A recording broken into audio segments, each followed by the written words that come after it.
হাসির রাজা, জ্ঞানের রাজা, রসিক রাজা। অন্ধ। আরে আমরা যেন মহারাজের কাছে ফেল না, কিছু একটা করতেই হবে। আমার মাথাটা গরম হয়ে যাচ্ছে। গোপালের মতন রাজসভার ময়লাকে যতক্ষণ না ফেলা যাচ্ছে ততক্ষণ আমার মাথা জ্বলন্ত কয়লা হয়েই জ্বলবে। পণ্ডিত মশাইয়ের মাথায় একটা বুদ্ধি আছে মন্ত্রী মশাই। আপনি যদি সেই অনুযায়ী উঁচির কাজ করেন তাহলে বেটা গোপালের কপালে দুর্গতির সীমা থাকবে না। এই কি বুদ্ধি, কি বুদ্ধি? আপনি বরং এই ব্যাপারে পণ্ডিত মশাইয়ের সাথে একবার আলোচনা করে নিন। আমি চলি, কেমন? আমি চলি। হ্যাঁ হ্যাঁ, এসো এসো এসো এসো।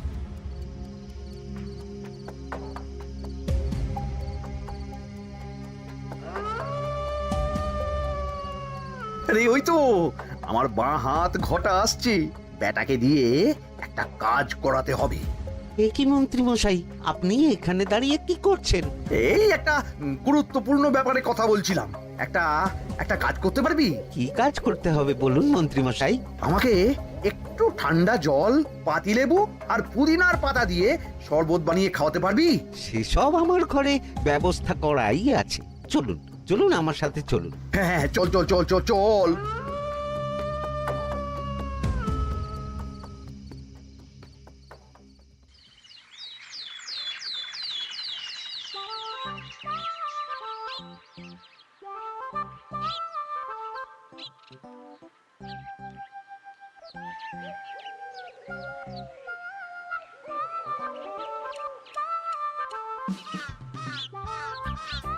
কি ব্যাপার পণ্ডিত, এত গুম মেরে আছো কেন? সকাল সকাল গিন্নি খুব বকেছেন মনে হচ্ছে। গিন্নির বাক্য সুধায় কান ভরে গেছে, আর কিছুই কানে ঢুকছে না। আরে দাঁড়াও দাঁড়াও পণ্ডিত, দাঁড়াও জ্যোতিষী। পণ্ডিত তো আমার কথা শুনতেই পেল না মনে হচ্ছে। তুমি তো দূর থেকে বলেছো, আমি তো বলেছি পাশ থেকে, তাতেও শুনতে পাইনি। কানের পোকা হলো নাকি? কি গো পণ্ডিত, ব্যাপার কি? কেমন বুঝছো? এ তো ভয়ানক কর্ণকোষ্ঠবদ্ধতার লক্ষণ। তুমি কচু বুঝেছো? আমার হয়েছে কর্ণগোপাল, তোমাদেরও হতো, কিন্তু তোমাদের দোকান কাটা বলে হয়নি। তুমি আমাদের অপমান করছো। তোমাদের অপমান বোধ থাকলে কোনো শব্দই কানে ঢুকতো না, শুধু একটাই শব্দ কানে বাজতো, গোপাল গোপাল গোপাল। এবারে রাজসভায় কিভাবে হেনস্থা হতে হলো মনে নেই?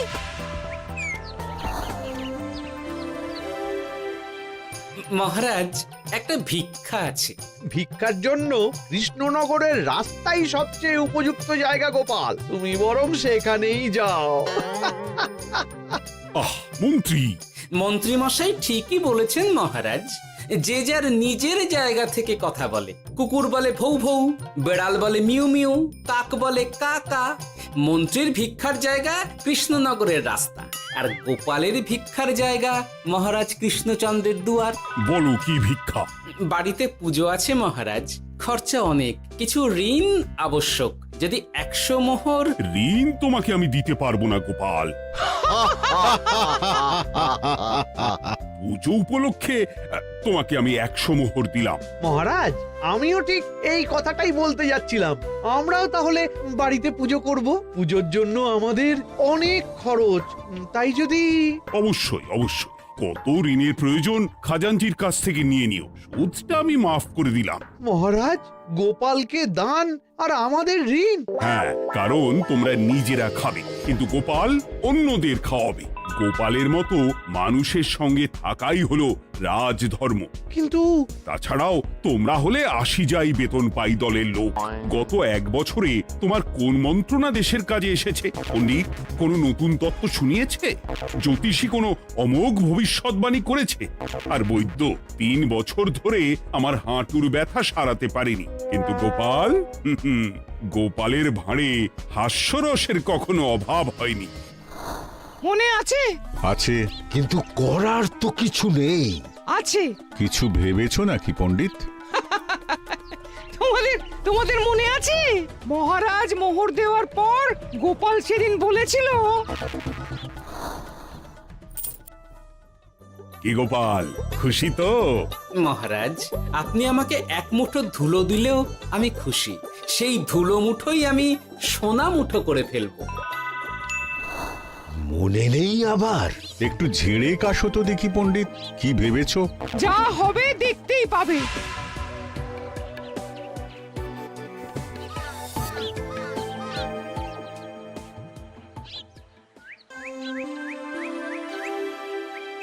মহারাজের জয় হোক, মহারাজের জয় হোক। ওরে বাবা, এই যে সকাল সকাল চান করে ঠান্ডা লেগে গেল মনে হচ্ছে। মহারাজ, ওই কবি গান উপলক্ষে গত মাসটা আমি কৃষ্ণনগরের কোণে কোণে ঘুরে বেরিয়েছি। প্রজাদের মধ্যে একটা অসন্তোষ আমি লক্ষ্য করেছি মহারাজ। অসন্তোষ? আমি তো জানতাম আমার শাসনে প্রজারা সুখে আছে। সুখে তারা ভাসছে মহারাজ, কিন্তু একটাই অসুখ, তারা মহারাজের দর্শন পায় না। তারা মহারাজের পদধূলির জন্য আকুল হয়ে আছে, মহারাজের দর্শন পাওয়ার জন্য চাতকের মতো অপেক্ষা করছে। চিত্রকরকে দিয়ে চিত্র অঙ্কন করিয়ে বিলি করে দিলেই হলো।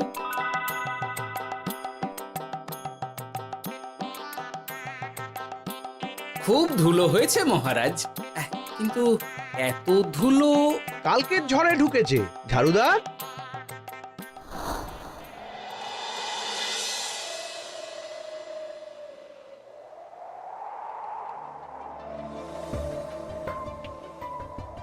এই সুযোগ, রাজসভা ফাঁকা, এমন ঝড় যে পেয়াদারাও বাইরে নেই। কাজটা সেরে ফেল, বুঝলি? কিরে, কাজটা কর।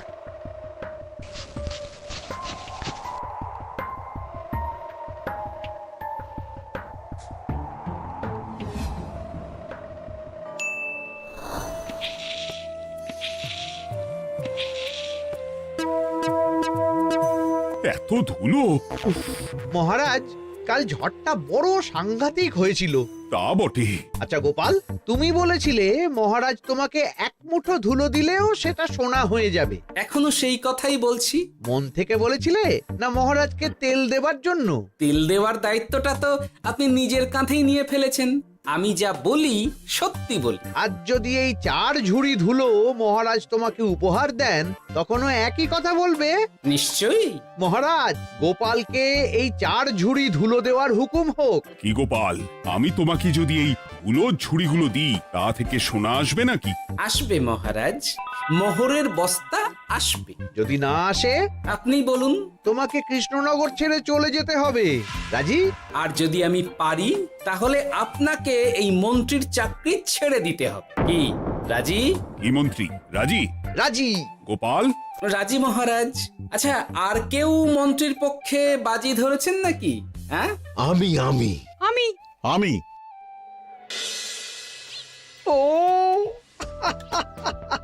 গোপাল এবার যে মরণ কুয়োতে ঝাঁপিয়েছে, সেখান থেকে আর উঠে আসতে পারবে না। ধুলো থেকে মোহরের বস্তা আসবে, এ হচ্ছে গোপালের উন্মাদ রোগের শুরু। দেমাক দেমাক, মহারাজের পিঠ চাপড়ানি পেয়ে পেয়ে গোপাল ভেবেছে যে ও সব কিছু করতে পারে। এবার শুধু সেই দিনকার অপেক্ষা, যেদিন গোপালকে উল্টো গাধায় চড়িয়ে কৃষ্ণনগর থেকে বার করে দেব। এতটা নিশ্চিন্ত হবেন না মন্ত্রীমশাই। গোপাল কিন্তু হালকা কথা ছুঁড়ে দেওয়ার লোক নয়। কি বলতে চাইছো পণ্ডিত? ওই 4 ঝুড়ি ধুলো থেকে মোহরের বস্তা আসবে? না, তা বলছি না। অন্য জায়গা থেকেও তো মোহরের বস্তা আসতে পারে। তার সঙ্গে ধুলো মিলিয়ে দিলেই কেল্লা ফতে। গোপালের নিশ্চয়ই কোনো পরিকল্পনা আছে। গোপালের সব পরিকল্পনার গোড়া মেরে রেখে দিয়েছি পণ্ডিত। ঘটা আছে গোপালের পেছনে, আর ঘটা আছে গোপালের বাড়ির পাহারা। লুকিয়ে কিচ্ছু করতে পারবে না। আরে ওই তো বটা আসছে। বেল্লিক, উল্লুক, তোকে আমি জল বিছুটি দেওয়াবো। গোপালকে ছেড়ে চলে এসেছিস কেন? ছেড়ে আসবো কেন মন্ত্রী মশাই? গোপালকে ওর বাড়ির সামনে ছেড়ে এসেছি। ওখানে তো ঘটা আছে। ও বড্ড ঘুরিয়েছে বেটা। কোথায় কোথায় গিয়েছিল গোপাল? 4 ঝুড়ি ধুলো নিয়ে বেটা বাড়ির উল্টো দিকে হাঁটা দিল। চললাম পিছু পিছু। যাচ্ছিল কোন দিকে? নদীর দিকে, কিন্তু গোপাল দাঁড়ালো যদুর বাড়ির সামনে। এই যদু হলো সেই লোক যে লোকজনের বাড়িঘর কেনা বেচা করে আর লোক ঠকায়। আগে রাজধানীতে থাকতো। বেটা রাজধানী থেকে এই কৃষ্ণনগরে পালিয়ে এসেছে, এখানেও লোক ঠকাচ্ছে, কিন্তু বেটা এত চালাক যে কিছুতেই ধরা যাচ্ছে না। এইরকম লোককে ধরাচ্ছে হাতে রাখা ভালো নয় কি মন্ত্রী মশাই? সে তো জানি, কিন্তু ওর ওপর মহারাজের কড়া নজর আছে। এখন ওর সঙ্গে সম্পর্ক রাখা খুব ঝুঁকি। যাই হোক, তারপর হ্যাঁ, তারপর যদু, যদু রে, গোপাল খুড়ো, আরে তুমি এখানে কি করছো? দেখতেই তো পাচ্ছিস ধুলো, তবে যে সে ধুলো নয়, মহারাজ কৃষ্ণচন্দ্রের পদধূলি। শুনিসনি বোধহয় এখন কৃষ্ণনগরে সবচেয়ে বেশি চাহিদা মহারাজের পদরেণু। আচ্ছা, মহারাজের পদরেণু নিয়ে যাচ্ছ কোথায়? এই ছোট ছোট পুলিন্দায় ভরে কৃষ্ণনগরের প্রত্যন্ত জায়গায় যেখানে প্রজারা মহারাজের সাক্ষাৎ পায় না সেখানে বিক্রি করব। তোমার কি মাথা খারাপ? পায়ের ধুলো বিক্রি হবে? ওরে, গতবারে মাত্র 1 ঝুড়ি ধুলো 1000 মোহরে বিক্রি করেছিলাম, এবারে 4 ঝুড়ি। শোনো, তুমি আবার ঘুরে ঘুরে বিক্রি করবে কেন? তোমাকে আমি বরং 10 মোহর দিয়ে দিচ্ছি, তুমি আমাকে এগুলো দিয়ে দাও, আর বিক্রি করে যা হবে তোমাকে এই 40 ভাগ দিয়ে দেবো। ওই 10 মোহরে বদমাস যদুকে ধুলো বেচে গোপাল বাড়ির দিকে চললো। বাড়ির সামনে অব্দি পেছনে পেছনে গিয়ে তারপরে এই আপনাদের কাছে আসছি। বলিস কি রে, ধুলো বেচে 10 মোহর? ও মন্ত্রী মশাই, গোপাল তো একেবারে নাড়ি ধরে টান মেরেছে। গেল রাজসভায় এমন সুখের চাকরিটি গেল, এবার আবার রাস্তার ধারে গিয়েই বসতে হবে। এবার নবাবের দরবারে জায়গা আছে কিনা খোঁজ করি গিয়ে। তাত্তেরি 10 মোহর আর 1 বস্তা মোহরের মাঝখানে অনেক রাস্তা, সেই রাস্তায় আমি লোক বসিয়ে রাখবো। আরে আরে, ওই তো তোমার ঘটা আসছে। এই, তুই গোপালের ঘরের পাহারা ছেড়ে এলি কেন? গোপাল নেই নেই নেই নেই নেই নেই।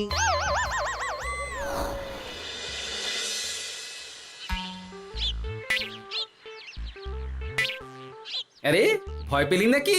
না না না না না, ভয় পাবো কেন? শোন, তোকে পেয়ে আমার খুব ভালো হলো বুঝলি। তোকে আমার একটা কাজ করতে হবে। বলো বলো।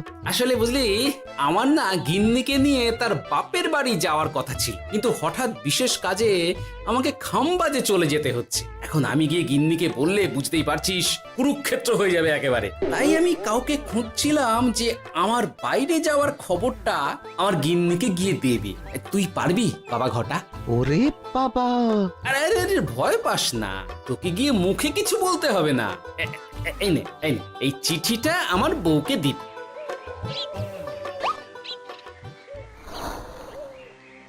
কৃষ্ণনগর ছেড়ে চুপি চুপি চলে যাচ্ছে, চালাকিটা দেখেছেন? ওসব চালাকি আমি তুড়ি মেরে উড়িয়ে দেব। কি করবেন? চারিদিকে আমি অশ্বারোহী গুপ্তচর পাঠাচ্ছি, গোপালকে কোনো চালাকি করতে দেব না।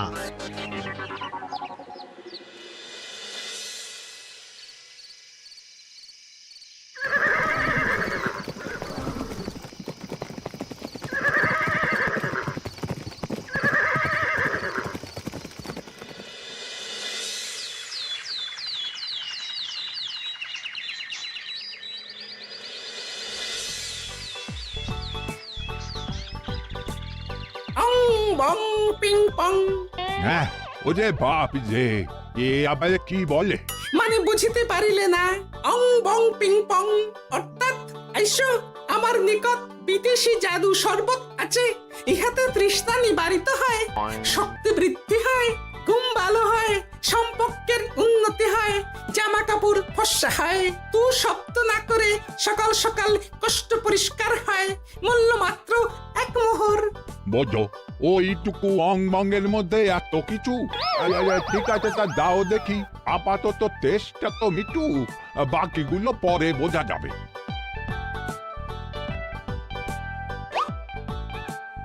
আহা, বড় ভালো খেতে তো। ঠং ঠং অর্থাৎ শক্তি বৃদ্ধি হলো। হ্যাঁ, হ্যাঁ, মনে হচ্ছে গায়ে যেন দুগুণ বল পাচ্ছি। কি হয়েছে ভাই? এ কে? এ ভিন দেশ থেকে জাদু শরবত নিয়ে এসেছে গো।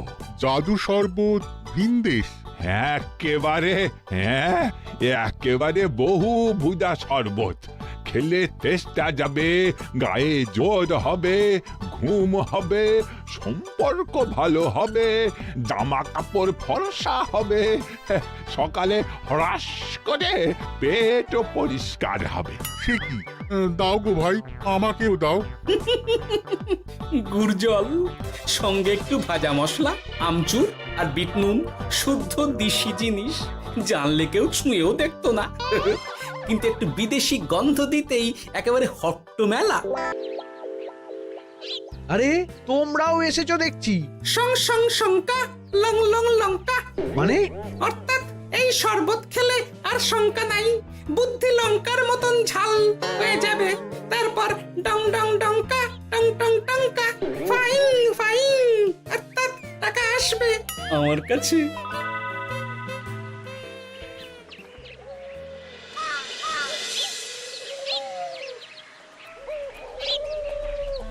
ঝপ ঝপ ছপাং ভট ভট ফটাং, অর্থাৎ উহাকে দৌড়িয়েছো কেন? বেটা জোচ্চোর অনেককে ঠকিয়েছে। অনেক দিন থেকে তককে তককে ছিলাম। এবার এই ধুলো নিয়ে মহারাজের পায়ের ধুলো বলে বিক্রি করছিল। একটা বেনামি চিঠিতে খবর পেয়ে বেটাকে ধরেছি। ব্যাং ব্যাং বিগ ব্যাং, অর্থাৎ বাহ বাহ বাহ বাহ। বেনামি চিঠিটা আমি দিয়েছিলাম বাবু।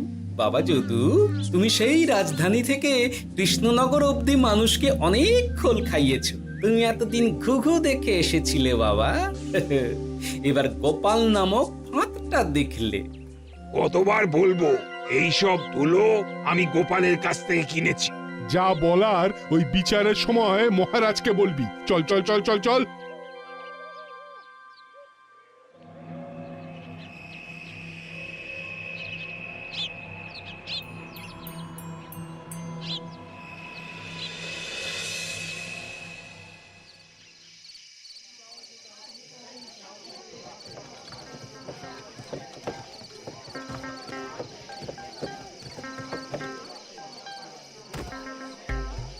ঝন্টু মন্টু ননাঙ্কু, নাও ঠেলা।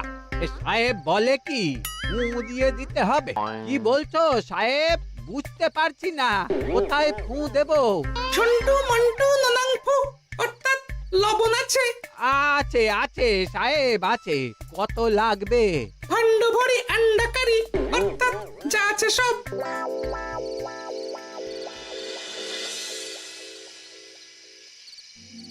ব্যাস, মোটামুটি আশেপাশে সব দোকানের নুন এখন আমার জিম্মায়। এবার আসল মজা শুরু হবে।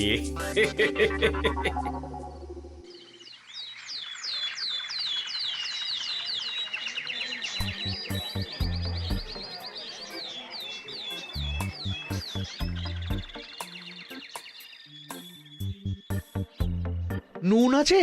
না হুজুর, গোটা কৃষ্ণনগরেই নুন নেই। ওই দেখো, পুরো রাজসভাই বাজারে জড়ো হয়েছে। শান্তামনা শান্টু মন্টু, এ আবার কি বলছে রে বাবা? শান্তামনা শান্টু মন্টু, অর্থাৎ জনগণ শ্রবণ করুন। নান্টু কান্টু, নুন কি নেবেন? আন্টু আন্টু, আসুন আসুন। আমার আমার এক সের নুন লাগবে। শান্টু, অবশ্যই 100 লবণ 10 মোহর। 10 মোহর? 10 মোহর লইবেন না লইবেন না? না, নেব না। উত্তম উত্তম, গান্ডা পিণ্ডে ঢিসুম ঢিসুম, অর্থাৎ তাহা হইলে নুনের বদলে গৃহিণীর প্রহার ভক্ষণ করুন। আমাকে 1 সের নুন দিন। আমাকেও আমাকেও। নুন ছাড়া বাড়ি ফিরলে গিন্নি ঘর ছাড়া করবে আমাকে। শুনলাম কৃষ্ণনগর থেকে নুন উধাও। আছে মহারাজ, আছে। কৃষ্ণনগরের সব লবণ আমার নিকটে আছে। 110 মোহর। এত দাম? দাম তো হবেই মহারাজ, লবণ ছাড়া রান্না কেমন হবে ভাবিয়া দেখুন। ঠিকই বলেছ, রাজপাকশালেও তো রান্না বসেনি। 100 সেরের মতন রাজপ্রাসাদে পাঠিয়ে দাও। 1000 মোহর দিয়ে দাও।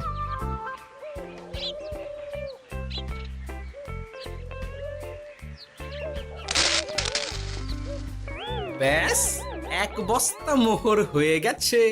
গোপাল?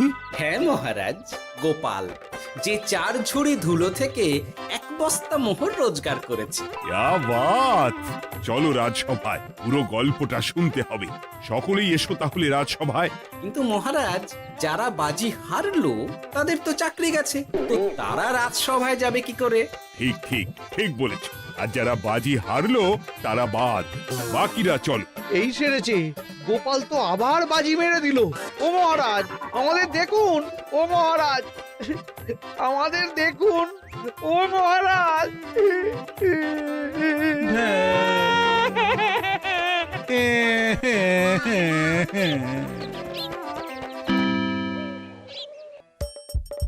হাসির রাজা জ্ঞানের রাজা রসিক রাজা